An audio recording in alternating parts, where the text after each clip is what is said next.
2020 में आई कोविड महामारी ने पूरी दुनिया को हिला दिया था। कोरोना के दौर में लोगों के सामने आजीविका का बड़ा संकट पैदा हो गया था।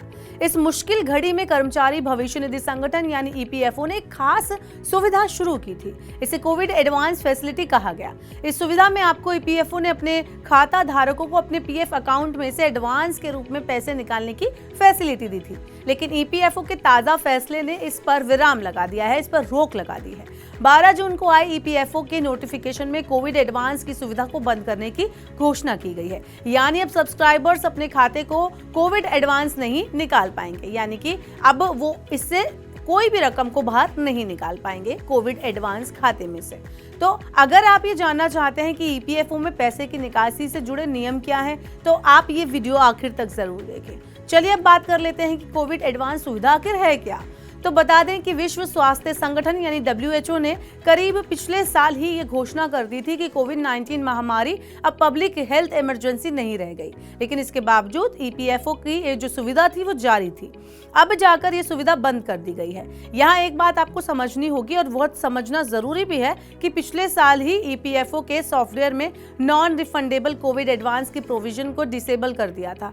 इसके कारण सब्सक्राइबर इसके लिए आवेदन नहीं कर पा रहे थे। अब नोटिफिकेशन आने के बाद इस सुविधा को पूरी तरह से बंद कर दिया गया है। कोविड एडवांस की वजह से ईपीएफओ का फंड प्रभावित हो रहा था। विशेषज्ञ भी मानते हैं कि इस सुविधा को लंबे समय तक जारी नहीं रखना चाहिए था, क्योंकि इसका गलत इस्तेमाल भी किया गया है। कई मामलों में सामने आया है कि लोग इससे इलाज नहीं करवाते बल्कि कोई दूसरी जगह पर इसको खर्च कर रहे हैं। इस खाते में इसके सब्सक्राइबर्स की सेविंग कम हो रही है, साथ ही इससे आम लोगों की सेविंग भी प्रभावित हो रही है। चलिए अब जानते हैं कि कोविड के दौरान मिली सुविधा का लाभ कितने लोगों ने उठाया। आप शायद चौंक जाएंगे क्योंकि ये आंकड़ा करोड़ों में है। ईपीएफओ की ड्राफ्ट एनुअल रिपोर्ट 2022-23 के अनुसार कुल 2.2 करोड़ सब्सक्राइबर्स ने कोरोना एडवांस सुविधा का लाभ उठाया, जो ईपीएफओ के कुल सदस्यों की संख्या का 1/3 से ज्यादा है। ये सुविधा 2020-21 में शुरू हुई थी और 3 साल तक रही। इस दौरान पीएफ सब्सक्राइबर्स ने कोरोना एडवांस के रूप में 48,075.75 करोड़ रुपए निकाले।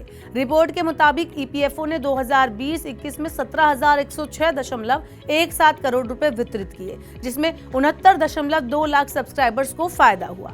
साल 2021-22 में 91.6 लाख सब्सक्राइबर्स ने इस सुविधा का लाभ उठाया और 19,126.29 लाख करोड़ रुपए निकाले गए। इसी तरह 2022-23 में 62 लाख सब्सक्राइबर्स ने अपने पीएफ अकाउंट से 11,843.23 करोड़ रुपए निकाले। सरकार ने इस सुविधा के लिए मार्च 2022 में ईपीएफ स्कीम 1952 के नियमों में संशोधन किया था। ये सुविधा 28 मार्च 2020 को शुरू की गई थी और पहले 4 दिन में यानी 31 मार्च 2020 तक 33 लोगों ने इसका फायदा उठाया।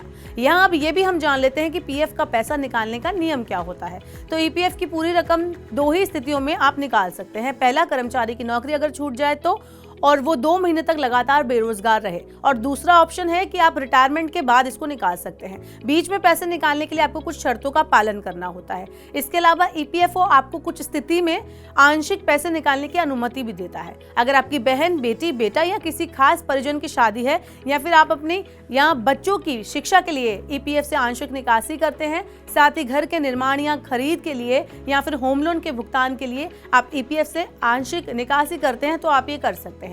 वहीं ईपीएफओ की ओर से आप मेडिकल उपचार के लिए भी पीएफ का पैसा निकाल सकते हैं। अगर आप इस संबंध में पूरी जानकारी लेना चाहते हैं तो वीडियो के डिस्क्रिप्शन में हम आपके लिए एक डिस्क्लेमर लिंक भी दे रहे हैं, जिसमें आप ईपीएफओ के नए बदलावों की जानकारी भी ले सकते हैं।